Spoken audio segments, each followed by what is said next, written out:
막걸리 업체들이 원산지 허위 표시로 잇따라 적발되고 있습니다. 원료인 국산 쌀을 구하지 못했기 때문인데 업체의 영세성과 정부의 오락가락 정책도 원인이었습니다. 병원에 입원 중이던 5살 어린이가 3층에서 떨어져 숨졌습니다. 유치원에서는 2살 아이가 질식하는 등 어린이 사고가 잇따르고 있습니다. 전북교육청 국정감사에서 김승환 교육감에 대한 비판이 쏟아졌습니다. 대기업 취업금지 지시와 저소득층 교육사업 불참에 대한 비판입니다. 여러분 안녕하십니까? 9월 16일 수요일 아침 전주 MBC 뉴스투데이입니다. 전주의 한 아동병원에서 5살 남자아이가 추락해 치료를 받다 끝내 숨졌습니다. 그런가 하면 어린이집에서 놀던 2살 남자아이가 기도폐쇄로 중태에 빠지기도 했는데요. 역류와 안전사고 끊이질 않고 있습니다. 김하연 기자가 보도합니다. 어제 오후 4시 반쯤 전주 효자동의 한 아동병원 3층에서 병원 옆 인도로 아이가 떨어졌습니다. 폐렴으로 1인실에 입원해 있던 5살 박모군이 창밖으로 추락한 겁니다. 추락 직전 박군은 보호자가 없는 상태에서 혼자 병실에 있었던 것으로 알려졌습니다. 박군의 할머니가 박군의 동생을 데리러 잠시 자리를 비운 사이 사고가 났습니다. 그때 이제 할머니가 계속 안 계셨는데 저희도 지금 확인해서 저희가 보호자가 없었거든요. 머리 등을 크게 다친 박군은 전북대병원으로 옮겨져 수술을 받았지만 끝내 숨졌습니다. 경찰은 병실 창문의 상태 등 정확한 경위를 조사하고 있습니다. 관계자들 불러서 과실점이 있는지 조사할 예정이라고요. 그런 건 이제 시설 규모 설계대로 둬서 시공됐는가 그런 것이죠, 이제. 그제는 어린이집에서 놀던 2살 아이가 갑자기 기도가 막히면서 119 구급대에 의해 병원으로 옮겨졌지만 중태에 빠졌습니다. 이 아이는 물고 있던 손수건을 삼키다 기도가 막힌 것으로 알려졌습니다. 경찰은 두 사고와 관련해 수사를 벌이고 있지만 의사 표현이 어려운 역류화 사고여서 사고 원인과 책임 소재 규명에 어려움을 겪고 있습니다. MBC 뉴스 김하연입니다. 얼마 전 전주의 한 유명 막걸리 업체가 수입쌀 막걸리를 국산 쌀 막걸리로 속여 팔아 물의를 빚은 바 있는데요. 이 업체뿐만이 아니었습니다. 도내에서 10군데 가까운 막걸리 업체가 원산지 위반으로 적발됐는데 정부의 일관성 없는 묵은 쌀 공급 정책이 한몫을 했습니다. 유룡 기자입니다. 진안에 있는 한 막걸리 업체는 최근 500만 원의 벌금을 맞았습니다. 수입쌀로 만든 막걸리에 국내산 표시를 붙인 사실이 적발됐기 때문입니다. 완주에 있는 막걸리 업체도 마찬가지입니다. 국민들이 옛날 배고플 시절에 먹던 음식이라 이걸 막 싸게만 돌라보니 기름값도 안 나온다는 거예요. 마진이 없다 본 게 불법을 저지른 것 같아요. 최근 물의를 빚었던 전주의 모 업체까지 도내 막걸리 업체 8군데가 마치 담합이라도 하듯 원산지를 위반한 것입니다. 이유는 무엇일까? 정부가 일반 쌀의 3분의 1 가격에 내놓던 국내산 묵은 쌀 공급을 일시에 중단했기 때문입니다. 근데 이제 가격이 너무 오르니까 제가 국내산을 계속 고집할 수가 없어가지고 3배 넘게 그러니까 이제 타산이 안 맞잖아요. 정부는 지난 2009년 대풍 때 격리했던 묵은 쌀을 2011년부터 값싸게 시중에 내놓고 술이나 과자 생산을 독려했습니다. 국산 쌀 막걸리가 우후죽순 쏟아져 나온 것도 이때쯤 정부는 쌀 산업에 새로운 전기가 마련됐다고 자화자찬했습니다. 하지만 재고는 금세 바닥이 났습니다. 12년도에 한 15%, 13년 초에 한 나머지 5% 정도. 그 뒤에는 정부가 이제 시장에다가 팔 물량이 없는 거예요, 이제. 묵은 쌀 공급이 끊기자마자 막걸리병을 바꾸거나 수입산 표시 스티커를 붙이지 않은 영세한 업체들이 무더기로 범법자가 됐습니다. 높아진 쌀 가격에 현재 국산 쌀 막걸리는 전체 1%도 되지 않는 것이 현실. 정부의 일관성 없는 쌀 산업 정책으로 무수한 범법자만 양산한 채 국산 쌀 막걸리는 시장에서 자취를 감췄습니다. MBC 뉴스 유룡입니다. 전주 시내버스 5개사 대표들은 전주시청에서 기자회견을 열고 적자 노선으로 파산 직전에 있다며 적자 노선 축소와 요금 인상을 주장했습니다. 또 전주시가 적자의 85%만 지급하는 방식으로는 회사 운영이 어렵다며 적자를 100% 보전해달라고 말했습니다. 이에 대해 정의당 전북도당은 회계의 투명성이나 서비스 개선 없이 보조금을 올려달라는 것은 돈 타령에 지나지 않는다며 회사 스스로 경영 효율화 노력을 해야 한다고 반박했습니다. 전라북도 교육청에 대한 국회 국정감사가 실시됐습니다. 하지만 김승환 교육감의 그간 발언이 쟁점으로 부각되면서 정작 교육 현안은 묻히고 말았습니다. 보도에 강동혁 기자입니다. 전남에서 열린 전북교육청 국정감사. 삼성을 포함해 반도체 업체에 대한 학생들의 취업 지원 제한 지시로 논란을 겪은 김승환 교육감에게 초반부터 비판이 쏟아졌습니다. 그런 취업 기회를 봉쇄한다. 그게 과연 교육감입니까? 정치가입니까? 노트북은 뭘 쓰시나요? 노트북이 삼성입니다. 네. 그 나쁜 기업 거로 쓰시네요. 네. 삼성을 나쁜 기업을 한 적 없습니다. 김 교육감은 특정 대기업을 지칭해 취업을 막은 점이 없다는 점을 강조했습니다. 제가 그 학생들을 특정 기업에 취직시키지 말라 이렇게 지시한 게 아니고 학생들 생명 건강의 위험성이 높은 특정 업종에 저소득층 교육 사업인 삼성 드림클래스 참여가 중단된 점도 도마 위에 올랐습니다. 아이들에게 좀 좋은 혜택이 돌아갈 수 있도록 이렇게 좀 지혜를 발휘하셨으면 어떨까 하는 그런 아쉬움이 있습니다. 시도교육청에 거기에 해당하는 자금을 지원해서 시도교육청이 공식적으로 운영할 수 있도록 하는 것이 최선의 대안이라고 생각하고 있습니다. 전북교육청에 대한 평가가 5년째 하위권인 점과 중고생 기초학력 부진 문제도 제기됐습니다. 지금 재선이신데 그러면 5년 동안 하시는 동안에 계속 이렇게 성적이 나빠지고 있으면은 우선 이거 먼저 해결하는 게 우선이 아니겠습니까? 전국 수능 성적 비교 분석한 걸 발표했습니다. 그걸 보면 전북의 학생들이 여러 과목에서 전국 상위권으로 랭크가 되어 있습니다. 한편 역사교과서의 국정화 추진과 누리과정 예산 편성 여부를 정부가 시도교육청 재정평가에 반영하기로 한 데 대해 김 교육감은 반대 입장을 분명히 했습니다. MBC 뉴스 강동엽입니다. 법사위 국정감사에서 전주지방법원이 진행하고 있는 상고법원 홍보가 비판을 받았습니다. 상고법원은 대법관의 사건 처리 건수가 과다해 빚어지는 재판 지연 등의 부작용을 해소하기 위해 추진되고 있는데 일부 의원들은 사회적 합의가 필요한 상고법원을 법원이 일반적으로 홍보하는 것은 성급하다고 비판했습니다. 한편 이춘석 의원은 익산 약촌 오거리 택시기사 살인 사건에 대해 사법부가 재심을 결정하면 검찰은 재수사에 나서야 한다고 밝혔습니다. 국토정보공사가 승인 계획과 다르게 직원을 서울에 잔류시켰다가 100% 이전하기로 뒤늦게 결정했습니다. 국회 김윤덕 의원은 어제 국정감사에서 전북혁신도시로 이전한 국토정보공사가 당초 이전 계획과 달리 서울에 공간정보연구원 59명을 잔류시키고 있다고 지적했습니다. 이에 대해 김영표 사장은 공간 부족으로 이전이 늦어졌지만 올해 안에 전원 전북으로 이전하도록 하겠다고 답했습니다. 군산 지역 시민사회단체들이 하수관거 임대형 민자사업의 모든 과정을 수사해달라며 경찰에 고발장을 냈습니다.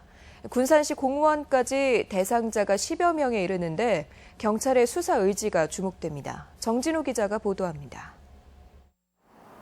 군산 민생연대 등 군산 지역 시민사회단체 대표들이 군산경찰서 앞에 모였습니다. 15개 시민사회단체는 하수관거 임대형 민자 사업이 총체적인 사기와 부실이라며 고발장을 냈습니다. 고발 대상은 시행사와 시공사, 감리원과 군산시 전현직 공무원 등 모두 11명. 고발장에서 이들은 지난 4월 손글씨로 고쳐놓은 최종 준공 도면과 지난해 12월 준공된 제작성 도면이 사실과 달라 위조됐을 가능성을 제기했습니다. 특히 일부 구간은 공사비가 비싼 특수추진공법으로 시공한 것처럼 꾸민 의혹이 있다며 하수관거 임대형 민자 사업의 모든 과정을 철저히 수사할 것을 촉구했습니다. 입찰 과정, 시공 감리와 공무원과의 유착관계 등 전 사업 과정을 한 점 의혹 없이 철저히 수사하라.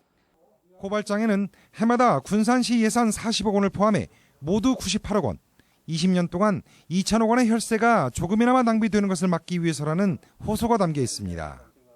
수수방관하고 있는 군산시 사기 부실 공사로 인해서 그 피해자인 25만 군산 시민은 억울합니다. 군산 하수관거 임대형 민자 사업과 관련해 군산 지역 시민사회가 법에 호소하고 나섰습니다. 앞으로 경찰의 수사가 주목되는 이유입니다. MBC 뉴스 정진호입니다. 전라북도 12개 산하기관에 올해 성적표가 나왔습니다. 도민 혈세를 쏟아붓는 기관인 만큼 더 실질적이고 꼼꼼한 평가가 이루어져야 한다는 의견이 제시되고 있습니다. 이창익 기자가 보도합니다. 전라북도가 기금이나 예산을 출연한 12개 출연기관. 전라북도의 평가 결과 경제기관 중 1위는 자동차 기술원이었지만 직원 만족도는 최하위로 나타나 1위를 하고도 감사를 받고 있습니다. 신용보증재단과 전북개발공사는 소극적인 사업으로 일관해 소상공인 등 고객들의 만족도가 낮았습니다. 불만족이라든지 또 투자 회수에 대한 어떤 리스크라든지 어떤 장비 활용률이라든지 이런 측면에서 또 부정적으로도 나타날 수 있는 면도 같이 상존을 하고 있습니다. 경제기관 가운데 가장 낮은 평가를 받은 니트산업연구원은 지역과의 관련성이 적어 출연기관으로 계속 유지해야 할지 정체성 논란이 여전합니다. 군산과 남원의료원은 올해도 종합순위는 가장 낮았지만 체제 전환 이후 수익이 손익분기점을 넘어 희망을 보이고 있습니다. 전북발전연구원은 올해 초 강도 높은 감사에 70% 넘는 직원이 징계 대상에 올랐고 이번 평가에서도 연구교육 분야 최하위에 그쳤습니다. 실적 위주의 평가였지만 앞으로는 1년간의 경영 상태를 평가해서 도민의 이익을 창출하고 출연기관에 대한 평가는 향후 경영과 성과급의 기준으로 쓰이지만 항목 간의 일관성이 부족해 지표로서 한계가 있다는 지적도 나오고 있습니다. MBC 뉴스 이창익입니다. 새만금 지역의 첫 해외 연구기관이 내년 1월 문을 열 전망입니다. 전라북도와 새만금 개발청, 군산시는 어제 새만금 베스트 웨스턴 호텔에서 네덜란드 델프트 공대와 첨단 비파괴평가 연구소 유치를 위한 양해각서를 체결했습니다. 연구소에서는 내년 초부터 네덜란드 국립항공우주연구원과 한국 카이스트가 공동으로 항공 분야 부품 기술 향상을 위한 연구를 진행할 계획입니다. 심각한 노후로 보수나 개축이 필요한 재난안전시설이 도내에도 66곳에 이르는 것으로 나타났습니다. 국회 신의진 의원이 국민안전처로부터 받은 자료에 따르면 도내에 긴급한 보수 보강이 필요한 D등급 시설은 65곳, 사용 금지나 개축이 필요한 2등급도 1곳이 있습니다.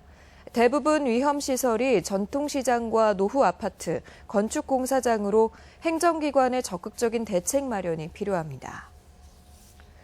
결핵 환자가 늘고 있는 가운데 보건당국이 잠복 결핵 감염 진단을 실시합니다. 도보건환경연구원은 결핵 환자와 접촉한 도내 610명에 대한 피부 반응 검사를 실시해 이 가운데 24%가 양성 반응을 보였다며 감염 진단을 확대하겠다고 밝혔습니다. 결핵은 공기를 매개로 한 감염 질환으로 제3군 전염병으로 지정 관리하고 있으며 결핵 환자의 기침, 재채기, 대화를 통해 감염될 수 있습니다. 양용모 도의회 교육위원장이 급식실 대여를 거부한 초등학교에 압력을 행사했다는 MBC 보도에 대해 아무런 입장을 내놓지 않았습니다. 양 의원은 지난주 외부 행사가 금지된 전주의 한 초등학교 급식실에서 노인 위안 행사를 개최하게 해달라고 요구했다 거절당하자 교육청에 이를 알려 압력을 행사하게 했다는 의혹을 받고 있습니다.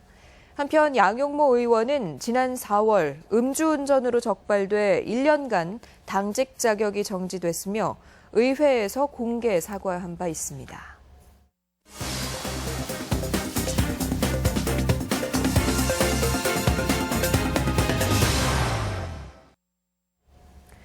정읍시가 지속적인 성장 전략 마련을 위해 미래발전 연구 용역에 착수했습니다.